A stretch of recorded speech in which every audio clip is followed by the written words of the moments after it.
Magdiel Narváez para un segmento de Palabra Viva. Así es. Buenos días. Buenos días. Buenos días a todos. El Grupo Verde te envía un saludo, por si acaso. El Grupo Verde de nuestro viaje a Israel. Eso es así. Un buen grupo, gente con mucha chispa. Te oigo un poco asfixiado. Pues tengo un poco de catarro, realmente. Un catarro. No es COVID. Está bien. Por si acaso. Fernán y yo nos vamos a quedar. Si ves que Moreima sale, le preocupó tu comentario. Si Moreima hace eso, la desinfectamos, entonces ya puede. No, yo me quedo. Sí. Quiero enviar un saludo a varias personas con las... No sé los nombres, es que me los encuentro en los aeropuertos, me los encuentro en cualquier sitio. El comentario siempre, nueva vida, y especialmente gente que vive en Estados Unidos, que se les ha hecho difícil, ¿verdad?, ubicarse en una nueva comunidad de fe, en un estado distinto al que ellos están acostumbrados. En Puerto Rico hay una iglesia en cualquier sitio, y tú tienes parientes, un primo en esta iglesia y tu tío en esta otra iglesia, pero te vas a Estados Unidos, la vida social es diferente, entonces tú te acomodas en esta comunidad, no tienes los vecinos que tenías. Si tienes un pariente cercano, te vive como a 2 horas de distancia, no está disponible cuando tú estás disponible, vas a ir a una iglesia, los hispanos que están en esa iglesia, o los latinos que están en esa iglesia son poquitos. Es complicado. Y de momento te dicen, la emisora ha sido una bendición para mi vida. No es un programa, no, la emisora. Entonces eso te hace sentir que realmente nuestro trabajo trasciende el 100 por 35. Y que no es meramente una emisora para que una persona se siente y se disfrute un programa. No, es para que lo edifique. Es para que lo conforte. Para que le lleve una palabra que en el momento exacto llegue a tiempo como pan al alma, ¿verdad?, como una sopita caliente al espíritu. Y eso no es meramente que te hace sentir útil, es que te está mandando un mensaje. Estamos haciendo el reino, estamos adelantando la causa y estamos siendo de bendición. Y damos gloria a Dios por eso, y a todos los que me encontré, un saludo fraternal de parte nuestra, de Nueva Vida, de este equipo en ruta y de este servidor Magdiel. Vamos a hablar hoy sobre la pérdida en el Evangelio, ya que estábamos hablando de algunos temas interesantes esta mañana. Y en el capítulo 7 del Evangelio de Lucas, del 11 al 15, se da un fenómeno que es uno de los grandes milagros de resurrección de Jesucristo. Tenemos el de Lázaro, tenemos el de la hija de Jairo, y en este caso tenemos el de la viuda, el hijo de la viuda de un lugar llamado Naín. Naín es una pequeña población cercana a Jerusalén, y el relato lo que nos dice es que hay esta señora que lo único que tiene en su vida es un hijo, no tiene nada más, y lamentablemente el hijo se le muere. Cosas de la vida. Pero cuando decimos cosas de la vida, decimos de las cosas duras de la vida, porque esta es de las pérdidas que pueda tener un ser humano. Esta es una de las dos peores. Las dos peores que se consideran son la muerte, ¿verdad?, de un pariente, y la segunda es la ruptura de una relación sentimental. La gente dice divorcio, pero no es realmente un divorcio, es la ruptura, porque hay gente que no se casaron, son novios de mucho tiempo y rompen, y eso es una pérdida, porque perdió a la persona que quería. también está la pérdida de un trabajo, la pérdida de un objeto valioso, el reloj que me regaló mi abuelita, la pérdida de una mascota, la pérdida de un miembro del cuerpo, por decir otro, ¿no? Pero esta es de las pérdidas más duras que existen en la vida. Dice el texto que aconteció que él iba a la ciudad que se llama Naín, e iba con él muchos de sus discípulos y una gran multitud. Cuando llegó cerca de la puerta de la ciudad, he aquí que llevaban a enterrar a un difunto, hijo único de su madre, la cual era viuda, y había con ella mucha gente de la ciudad. Y aquí viene el texto más bonito de ese pasaje. Y cuando el Señor la vio, se compadeció de ella y le dijo: no llores. Una de las cosas que a mí más me llama la atención de este texto es si nosotros realmente conocemos el impacto de lo que va a vivir una viuda en Israel que no tenga hijos, hermanos, padre o cuñados. Porque la ley está diseñada para que la viuda, alguien la ayude. Y que si no hay quien la ayude, que tiene que ser de la familia, va camino a una muerte. Porque la aíslan. Por eso es que en el Evangelio, cuando empieza la iglesia primitiva, agarran ese estatuto: no te olvides ni de las viudas ni de los huérfanos. ¿Por qué las aíslan? ¿Por qué? Las aíslan porque es una carga. Se convierte en una carga para todo el mundo. Wow. Entonces, en el tiempo de Jesús, todo el mundo tiene que trabajar. Y a las mujeres no se le permite trabajar donde trabajan los hombres. Wow. Complicado. Sí, y no es que sea una estructura sexista. Es que está diseñada para que cada cual ocupe un rol. Porque según la mujer no puede ir a sembrar, el hombre no se puede quedar en la casa cuidando a los hijos. ¿O no? No. Cada cual tiene su rol en el mundo bíblico. Y entonces, este no es meramente un mundo bíblico, este es el mundo nómada del desierto. Estas son las comunidades nómadas agrícolas y pastorales, que tienen estos diseños para que nadie usurpe el rol del otro y la estructura social pueda sobrevivir, muy distinta a la nuestra en este tiempo, pero malo o bueno funcionaba. A eso se llama patriarcado. El padre toma la decisión de la familia, la madre vela por la casa y los hijos viven al amparo del cuidado más de la madre que del padre, porque el padre está afuera trabajando. Entonces, cuando el padre no está, ya hay un disloque. Y esta mujer, que en este texto la estamos viendo porque está perdiendo un hijo, y dice el texto que es el único hijo que tiene, nos dice que es viuda. Quiere decir que ya de antemano ha tenido una pérdida sustancial. Fuerte. Entonces tenemos doble daño, doble dolor, doble pérdida. No bien se ha recuperado de la pérdida de su esposo, que posiblemente era el ingreso sustancial principal y la carga original de toda la casa, cuando ahora lo que le queda para vivir conforme al diseño social de esta estructura es el hijo, también lo va a perder. Un segundo asunto interesante que también se pasa por alto y que tiene mucho que ver con el tema que tenían ahorita, de los padres que dan todos por los hijos y después los hijos. La culpa. Aquí hay otro fenómeno. El diseño que mejor funciona es un hogar donde hay un padre, una madre, y que ambos puedan contribuir con el desarrollo holístico de un hijo o de una hija.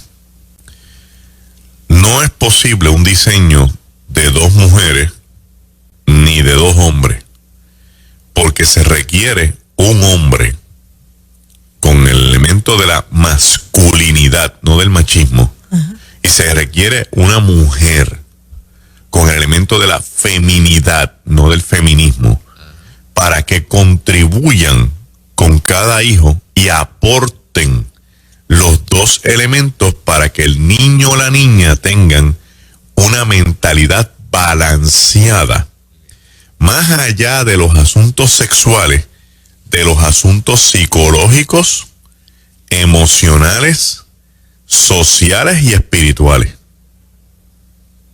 Para que tengan alguna idea. Cuando está ausente el padre, la madre usualmente lleva una carga mayor porque tiene que de alguna forma suplir el vacío que el padre deja, que no lo puede llenar nadie así porque sí. Y usualmente escuchamos buenas mujeres, buenas madres decir: yo fui padre y madre. Y la realidad es que lo que está diciendo es: yo fui madre e intenté llenar el espacio, porque no lo va a poder llenar. Exacto. Pero el comentario es un comentario real. Ajá. Y no le restamos a nadie, porque de verdad que este es un intento sustancial. Yes. La sociedad puertorriqueña, si está de pie, es por las madres. Que la madre aquí corre la milla extra, sin menospreciar el rol del padre. Pero el diseño tiene que mejorar en la crianza, porque quienes crían a los varones son las madres. Exacto. Así que tenemos aquí un problema de que viene primero, o el huevo o la gallina. O la gallina. Y cuando miramos este diseño a la luz del texto bíblico, nos damos cuenta que el niño o la niña que nace y crece sin uno de los dos progenitores va a tener también una deficiencia. Así que tenemos la viuda con una carga de que el marido ya no está y tiene que echar para adelante este muchacho. Y segundo, tengo a un hijo en este texto que está viviendo con su mamá sin la figura de su papá. En un tiempo que no es el nuestro, en un tiempo donde no hay los elementos sociales que tenemos en este tiempo. Vamos a añadir algo adicional todavía para ver la complejidad del texto. Y a lo mejor usted se pregunta por qué yo hago esto. Porque a veces leemos la Biblia y nos enfocamos solamente en el milagro que Cristo hace y no le estamos dando el elemento de sustancial de toda la gravedad del texto para que el milagro sea más grande todavía. Porque esto no es meramente que Cristo fue y resucitó al muchacho, es que aquí hay un contexto superior de gravedad entre los personajes con los que se cruza Jesucristo. Así que vamos a un tercer elemento adicional. Yo les he hablado aquí que cuando en el texto bíblico aparecen los nombres de los individuos, uno de los elementos que se utiliza para distinguir a una persona es el nombre del papá. Por ejemplo, este es Magdiel, el hijo de Isaías. ¿Bien? Y cuando preguntan Isaías, el hijo de Herminio, y así sigue la cadena, porque el papá es la garantía del hijo. Bien. Ahora, cuando el papá muere y todavía hay hermanos menores, los hermanos menores ya no van a usar el nombre del papá, van a usar el nombre del hermano mayor. Y tenemos un buen ejemplo. Simón, hijo de Jonás, pues tiene un hermano, se llama Andrés. Y cuando hablan de Andrés, ¿cómo lo llaman? Andrés, no dicen hijo de Jonás, dicen hermano de Simón Pedro. Sin embargo, tiene dos hermanos más que se llaman Jacob y Juan. Y estos son los hijos de Zebedeo, porque Zebedeo está vivo. Pero en el caso de Pedro, el papá fallece. Entonces este es Simón Pedro, hijo de Jonás, y este es Andrés, hermano de Simón Pedro. Quiere decir que Pedro posiblemente se echó la crianza de Andrés porque el papá ya no estaba.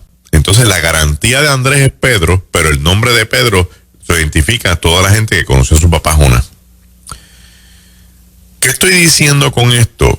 Que cuando un hijo pierde uno de los parientes temprano en la vida. Y el texto nos dice que este muchacho es joven. Y se queda con el otro, con la mamá o con el papá. En el tiempo bíblico, ese muchacho no va a vivir lo que viviría un jovencito común y corriente que tiene a sus dos padres, en teoría.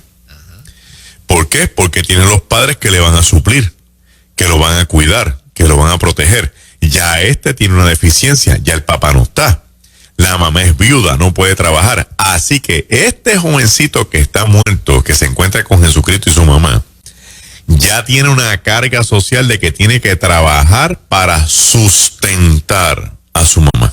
Asumir un rol. Asumir un rol de proveedor y protector cuando todavía está en una edad para completar su personalidad, redondear su forma de pensar y de sentir y de integrarse a la sociedad. Imagínate una persona que todavía está en lo que nosotros llamábamos la edad de la pavera y que de momento no hay tal cosa como pavera, porque tienes que salir por la mañana a trabajar para proteger a tu mamá, defender tu familia y echar adelante a tu grupo. Punto, se acabó. O sea, esto de estar vacilando por ahí y viviendo la vida, que es algo normal, es algo que realmente se requiere que la persona lo experimente. Él no lo va a experimentar. Ese hijo mayor tenía hermanos. Él vino a ocupar el rol de papá. Sí. O Sí. Él va a criar a sus hermanos, él va a cuidar a sus hermanos y sus hermanos le van a responder a él como si fuera su papá. Oh, wow. Sí.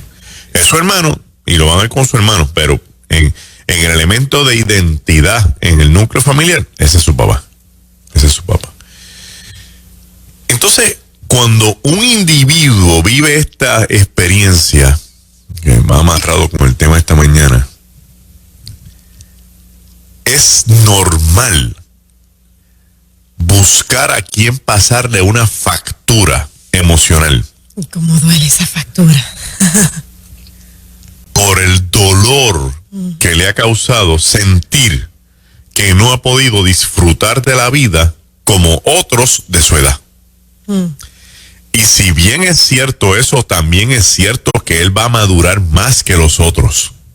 Así es. No es lo mismo un jovencito de 15 años con sus dos padres que un jovencito de 15 años con su mamá, donde hace quizás 8 años para atrás están solos juntos echando para adelante la casa y el mundo.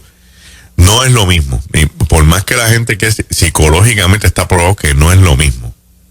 El individuo tiene necesidades de amor, de protección, de apoyo, de reconocimiento, de comunicación, de afecto. Y eso cuando no se le provee, se le desfigura el mundo emocional y empieza a mirar para donde no tiene que mirar y empieza a considerar lo que no tiene que considerar porque no tiene los modelos adecuados que lo ayuden a balancearlo. No tiene un sounding board que le diga, esto no está bien, esto que hiciste lo puedes mejorar. Eso es vital en lo que tú formas tu mente completa para poder integrarte a un mundo social. Él no tuvo eso. Él tuvo a su mamá sufrida por la pérdida de su esposo o su papá. Él lo que tuvo es un mundo de frente que en vez de aprender otras cosas, ahora tiene que trabajar. Ahí empezamos a mirar carreras tronchadas, oportunidades que se van, asuntos que se postergan. Yo quiero hacer esto, pero déjame, primero voy a tener que ayudar a mami, después entonces brego con esta meta mía. Y en la soledad de la noche, cuando las emociones vuelven a tomar el control de la vida y las razones vuelven a ponerse por debajo, tú empiezas a sentirte que porque estas cosas me pasan a mí. Y viene también, Magdalena, el sentimiento de coraje, aunque no lo manifieste, frustración porque dejé a un lado lo que quería hacer por ayudar a quien me trajo al mundo. Exactamente. Y es interesante porque la frustración nace, es un sentimiento que nace de una emoción llamada el courage, en inglés, coraje, lo traducimos coraje, pero es más valor, es más empuje. Cuando esa emoción se hiere por razones de vivencia como las que tiene él, entonces sale la frustración. Las emociones heridas son un problema. Porque las emociones controlan al ser humano. Si están heridas, entonces las heridas de las emociones te controlan. Y nacen sentimientos que tú no quieres, como la frustración. Exacto. Y el cuadro es trágico. Ahora lo vemos quizás un poquito más real de lo que es. Una madre con pérdida del padre, ahora de su hijo, un hijo que trabajó para su mamá, que no disfrutó de la vida y acaba de morirse. ¿Qué recuerdo se lleva él de su vida? Que todo es trágico, que todo es difícil. Y una de las cosas que quería compartir en esta mañana con este mensaje, que no lo he terminado, pero aquí voy a hacer un alto, es, hermanos, hermanas que me escuchan, la muerte no es un evento aislado de la vida. La muerte es parte de la vida. Culmina un proyecto donde nosotros deberíamos recordar más la vida de la persona que la pérdida. Nadie viene a este mundo con un certificado de nacimiento que diga, usted va a vivir 50 años, usted va a vivir 70 años. Nadie lo trae. Por lo tanto, el saber hasta dónde vamos a vivir sigue siendo un signo de interrogación. Pero lo cierto es que un día vamos a partir de aquí de una forma u otra. Por lo tanto, lo más importante en la vida no es pensar que voy a morir, es pensar cómo voy a vivir. No es estar afanados en que algún día se va a acabar, es qué voy a hacer antes de que todo se acabe. Y la gente necesitamos valorar más la vida, vivir la vida con más intensidad, agotar todo lo que podamos para decir he vivido una buena vida, he tenido una gran vida, porque muchas veces estamos tan enfocados en las cosas trágicas que nos pasan, en las desgracias que tenemos que vivir, en los problemas que tenemos que enfrentar, como si fuéramos los únicos que estamos pasando por eso. En el mundo hay tanta gente viviendo tanta desgracia, sin opciones, sin oportunidades. Si usted compara Puerto Rico con otros países del mundo, se va a dar cuenta que Puerto Rico es una bendición, por más trágico que lo quieran pintar. Y por más que quieran declararte cuestiones de emergencia y qué sé yo, compare este pedacito de tierra con otro sitio, usted va a ver que nosotros hemos sido bendecidos de una forma u otra. Amén. O sea, yo no estoy diciendo a la persona que tiene una pérdida que no se lamente. Lo que le estoy diciendo es al que está vivo, gócese en su vida y piense que aquel que falleció algo contribuyó con usted para hacer su vida diferente. El que está viviendo una pérdida en este momento tiene que abrazarse a la realidad de que este ser que ya no está, no va a estar más. Abrazar la realidad es el primer paso en los procesos de vida para rescatarse uno mismo. Y que uno no puede stuck there, uno no se puede estancar en el momento. Hay gente que se quedó, mi esposo falleció hace 3 años y se quedó 3 años allí, ¡pam!, en el cuarto del hospital donde lo vio partir, en el accidente que tuvo, en la crisis que vivió. Y como se quedó allí, allí se quedaron sus esperanzas, allí se quedaron sus alegrías, allí se quedaron sus proyectos, allí se quedaron sus ideales. Y una de las preguntas que uno tiene que hacerse es, ¿eso es lo que quería esa persona que te amaba? ¿Eso es lo que quería esa persona que se fue, que te quedaras allí estoqueado? ¿O esa persona le hubiera gustado verte echar hacia adelante, resurgir, levantarte de los escombros, barrerte de las cenizas y bueno, pasó esto, lo amé, la amé, lo que sea, pero la vida continúa, voy a seguir echando hacia adelante? Usted tiene que tomar la vida en sus manos. Eso no quiere decir que dejó de amar a la persona que se fue. Eso lo que quiere decir es que usted se está amando también. Yes. Usted no se fue en aquel féretro, usted está fuera de ese féretro. Wow. Usted no se metió en la tumba, usted está al otro lado de la tumba. Aquel vivió lo que iba a vivir, Dios le dio la oportunidad, se fue antes que usted. Hay esperanza de vida en el Evangelio, pero aquí todavía usted tiene mucho que hacer, todavía usted tiene mucho que dar. Y eso le aplica a las personas que se divorciaron y se quedaron pegados con el otro. Eso aplica a las personas que han perdido grandes cosas en su vida. Tienes que moverte en el nombre del Señor. Y aquí viene la parte buena, ¿verdad? Cuando la gente dice, ¿y cómo yo hago eso? Si eso no es tan fácil. Obviamente aquí estamos diciendo que eso no es fácil, aquí estamos diciendo que eso es bien difícil. Pero mira qué cosa más linda. Cuando la situación está tan trágica, que tenemos la viuda con todo lo que ya le dije de ella, el muchachito con todo lo que vivió y está en aquella caja, esa mujer va camino a una muerte social, porque ya no tiene quien la ayude. Ay. O sea, ella tiene una doble pérdida, pierde a su hijo y va a perder su vida dentro de poco tiempo. Pero se cruzó con el Señor de la vida. Qué lindo. Yes. Y cuando uno se cruza con Cristo, hay siempre una opción. No la mía, la de Él. En este caso, Cristo quiere salvar la viuda. Y para salvar la viuda, va a tener que resucitar el hijo. Quiere decir que la resurrección del hijo es una doble resurrección, porque lo resucita a él de la tumba, pero la trae a ella a la vida también.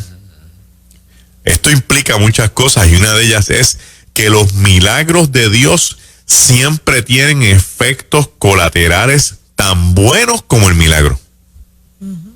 Entonces dejan de ser caprichos para convertirse en planes. Un milagro, Dios. No. Mira a ver si el diseño del milagro que estás pidiendo bendice a otra gente. O sea que no es un solo milagro. No es un solo milagro, es un milagro múltiple. Mira a ver si el milagro que estás pidiendo alcanza a otras vidas.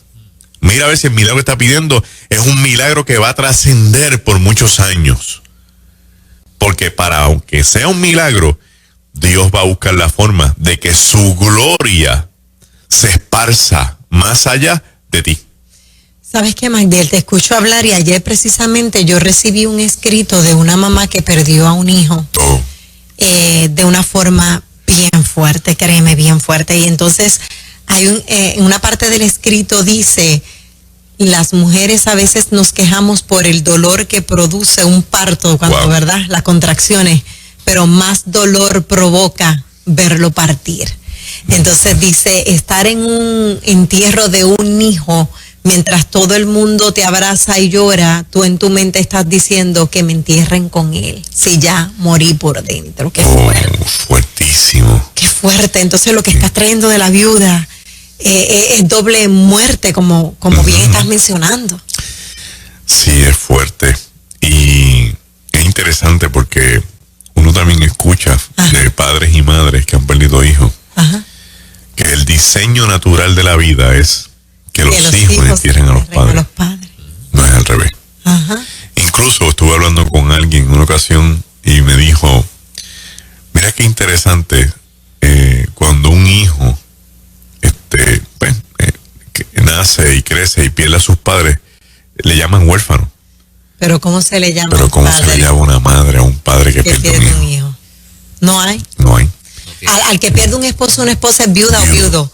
Huérfano, el que pierde papá o mamá, pero no hay nombre que describa. Y me puso a pensar, que yo dije, ¿será que no hay una palabra que pueda describir tanto dolor? Que pueda encerrar un concepto de una pérdida tan grave. Y Cristo llega y lo primero que dice el texto es, cuando el Señor la vio, se compadeció de ella y le dijo, no llores. Fíjate, ya ahí yo con eso dijo el texto, sí, ¿no? Lo demás es un recoge y vamos. Recoge para aquí, vámonos. Entonces, la vio. El concepto de ver la gente en el Evangelio es la mirada profunda de Cristo, de ver el dolor que nadie puede ver.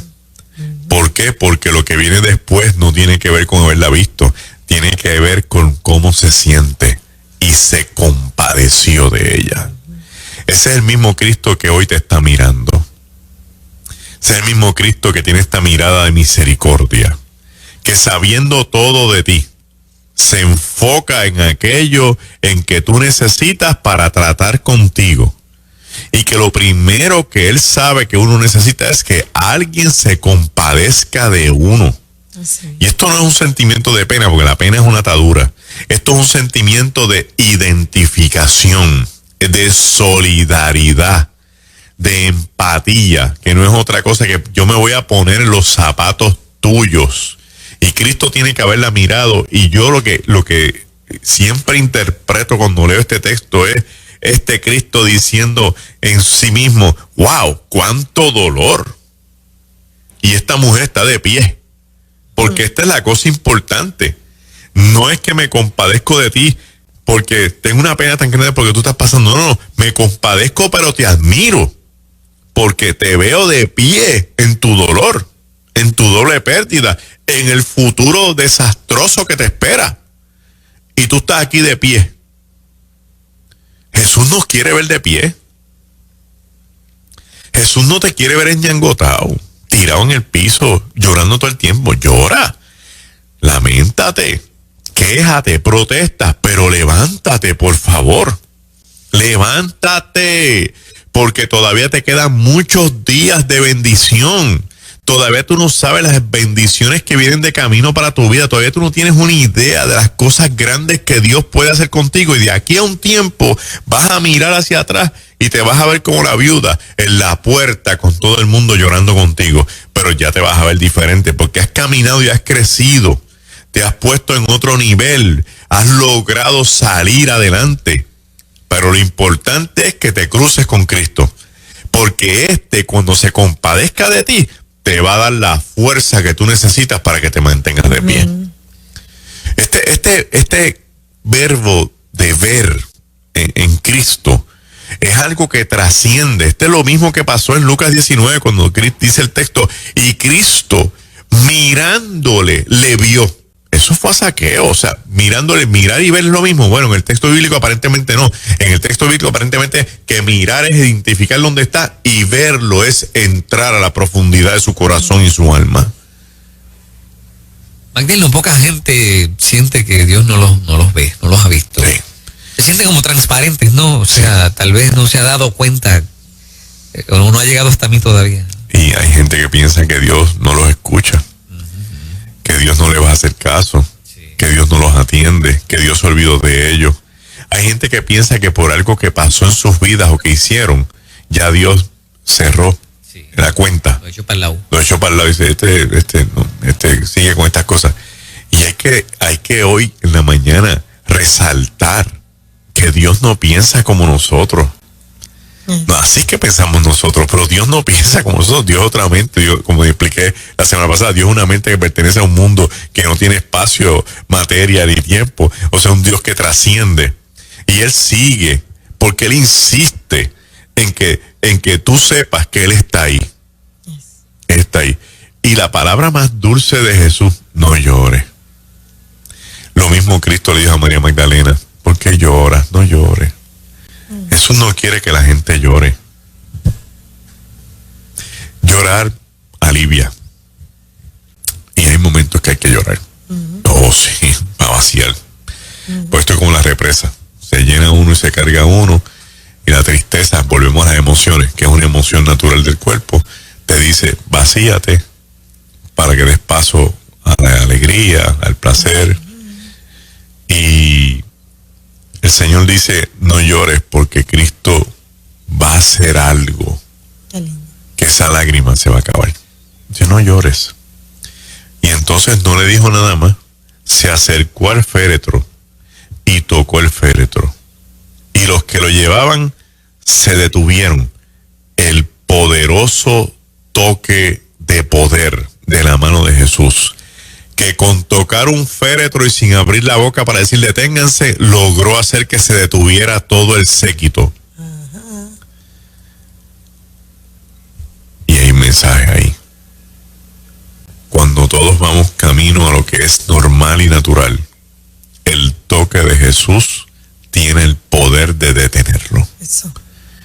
Cuando tú crees que tu vida va camino a una destrucción masiva, cuando tú crees que tú vas caminando en el féretro del fracaso, en el féretro de la desesperación, de las frustraciones, el toque de Cristo tiene el poder para detener ese séquito. ¿Sabes por qué? Porque tú no tienes por qué tirar la vida en un féretro para fracasar. Ah, varón, es que usted no sabe lo que me pasó. ¿Te pasó algo? Pues a nosotros nos ha pasado algo también. Pero eso no tiene que determinar tu vida. Tú mismo lo dices, me pasó algo. Algo nunca determina todo. Tú tienes todavía una vida por delante. Y le dijo al joven, no al séquito, no habló con la gente, habló con el que estaba allí, que estaba muerto. A ti te digo, levántate. Entonces se incorporó el que había muerto y comenzó a hablar, y él se lo entregó a su madre. ¿Qué clase de escena? Que sí, que. Yo creo que las madres son las que mejor entienden esto. Sí, definitivo. Entonces hay varias interpretaciones para este texto, ¿verdad? En términos de aplicación a nuestras vidas. Ajá. La más que me gusta es cuando tú creas que has perdido a tu hijo, que no está muerto, que es que lo has perdido emocionalmente, que lo has perdido porque está en el mundo de las drogas, que lo has perdido porque algo pasó, que se rompió la relación, y obviamente de forma simbólica parece que está en el féretro porque está muerto, y tú piensas que eres como la viuda, que vas camino a una destrucción masiva social. Deja que Cristo se cuele en el séquito, porque Cristo puede detener el rumbo que lleva ese séquito para resucitar a ese hijo que está muerto emocionalmente en vida, levantarlo y devolvértelo. Qué lindo. Hay que creer. Yo no sé cuántas veces y cuántas historias deberíamos nosotros considerar. De hecho, es un buen tema para en ruta, una mañana plantear los testimonios de mujeres, madres, que han estado orando por hijos que estaban perdidos y cómo el Señor se los ha devuelto. Sí. Y va a ser, porque las historias son largas. Lo que tú no puedas hacer, Cristo lo puede hacer por ti. Nosotros hablamos mucho de la sociedad perdida que tenemos, pero sin embargo mucha gente lo que hace es coger el féretro, echárselo en el hombro y ir camino al cementerio. Tenemos que hacer un alto. Estamos caminando sin esperanza. Estamos caminando como la gente que parece que no tiene ninguna otra alternativa en su vida que seguir el deterioro social natural de las cosas que están viviendo. Deja que Cristo se cruce por el medio. Cristo tiene una mano poderosa que detiene los rumbos de los seres humanos, que detiene los séquitos funestos y de fracaso. Cristo tiene un poder espectacular, no solamente para detener el séquito, sino para darle vida a aquello que estaba muerto. ¿Por qué te rindes sin haber dado una oportunidad al Señor? ¿Por qué te amarras las manos sin ni siquiera considerar que Cristo puede estar en este momento haciendo algo que cambie el derrotero de la vida que tú llevas? Otra de las cosas que más me llama también la atención es pensar que en una sociedad donde la juventud pudiera considerarse muerta, Cristo es la opción para levantarlo y sacarlo de los féretros del mundo social en el que vivimos, que los convierten en zombies, que los convierten en gente moribunda, que los convierten en ancianos estando llenos de años de vida. Jesús es la opción para la juventud. Y hay un movimiento de juventud levantándose en este país. Sí. Considerable. Sí. Viene de camino, porque Dios no puede dejar generaciones vacías, porque se acaba y se muere la iglesia. Hay juventud que parecen robots. Sí. Máquinas. Son autómatas, se llama eso. Máquinas con sus máquinas. Máquinas con sus máquinas, donde al no poner en práctica los sentimientos, al no darle espacio a la sensibilidad, entonces se convierten en gente fría, igual que la máquina que manejan. Gente que no conoce el mundo real, no tiene idea de lo que hay allá afuera. Son mentes que trabajan con estructuras rígidas, porque eso es lo que provee una máquina. El botón A con el B da C. A por aquí, A por allá, resuelvo esto. Pero no ves en el medio el elemento de la sensibilidad, porque no está, y no es culpa de ellos, es toda esta tecnocracia en la que estamos viviendo. Y además que últimamente las madres y los padres han perdido el control de sus hijos, y para controlarlos le ponen un iPhone en las manos para que jueguen y vean muñequitos en lo que ellas hacen lo que tienen que hacer. Eso no existía antes. Muchachos que interaccionan más con una máquina que con gente. Muchos. Sí. Todo el día. Pero se espera que venga un resurgir, un despertar, porque esa es nuestra generación. Viene. ¿Verdad? Viene porque la necesidad de compartir, Ajá. que es algo que ha querido castrar este asunto del aislamiento, Ajá. la necesidad de interactuar, la necesidad incluso hasta de competir, Ajá. es tan necesaria que una generación no puede sobrevivir si no lo experimenta. Exacto. O sea, por default tienen que empezar a experimentarlo y empezar a ver que me hace falta esto, espérate. O sea, hay una serie de situaciones que hace obligatoria que el ser humano salga de la cueva para que experimente la vida afuera en el mundo social. Y como si fuera poco, nosotros también tenemos muchas madres sufriendo. Muchas madres sufriendo Demasiado. por la incertidumbre, los panoramas que no se ven bien, las amistades con las que sus hijos se están mezclando, las decisiones que han tomado sus hijos, las situaciones normales de vida, porque no todo es porque es malo, es que hay cosas buenas que traen consecuencias dolorosas. Las partidas de los hijos, el dolor de un hijo, quien se lo traga completo es todo el que ama, ¿entiendes? Entonces, en la mañana de hoy, yo creo que las hermanas y los hermanos que nos escuchan los martes y los jueves consideren que en su dolor, cuando usted sale por la puerta de la ciudad, que es un detalle que se me escapó del texto, ellos salen por la puerta de la ciudad y se encuentran con Cristo. Dentro de la ciudad hay seguridad. Salen de la puerta, está la inseguridad. Dentro de la ciudad está lo certero, lo verdadero. Fuera de la ciudad está la incertidumbre. Cuando pasamos de la puerta de la comodidad, de la alegría, a la puerta de la crisis, porque ellos van camino a enterrar el cuerpo, Cristo sale al paso. Cuando tengas que salir de la puerta de la alegría para enfrentarte al vecindario del dolor, recuerda que Cristo está en ese vecindario. A Cristo le gusta caminar por los caminos de los frustrados, por los caminos de los que están en crisis, por los caminos de los que están en decepción, por los caminos de los que piensan que el dolor es lo último mundo. ¿Por qué? Porque de ahí, de esa realidad, Él los vuelve a sacar para devolverlos a la ciudad. Ellos iban camino al cementerio para enterrar al hijo. Cuando Cristo se cruza, ahora regresan de ese camino y van de regreso a la ciudad. Van de regreso a su casa, al lugar, al vecindario de los que no tienen vida, para la ciudad donde está la vida. Cristo puede darle un viraje en a tu vida. Amén. Para que seas la persona que Dios quiere que tú seas y no la persona que tus situaciones definan. Que el Señor te bendiga en esta mañana. Un viraje en a tu vida Cristo puede darle. Me encantó, me encantó.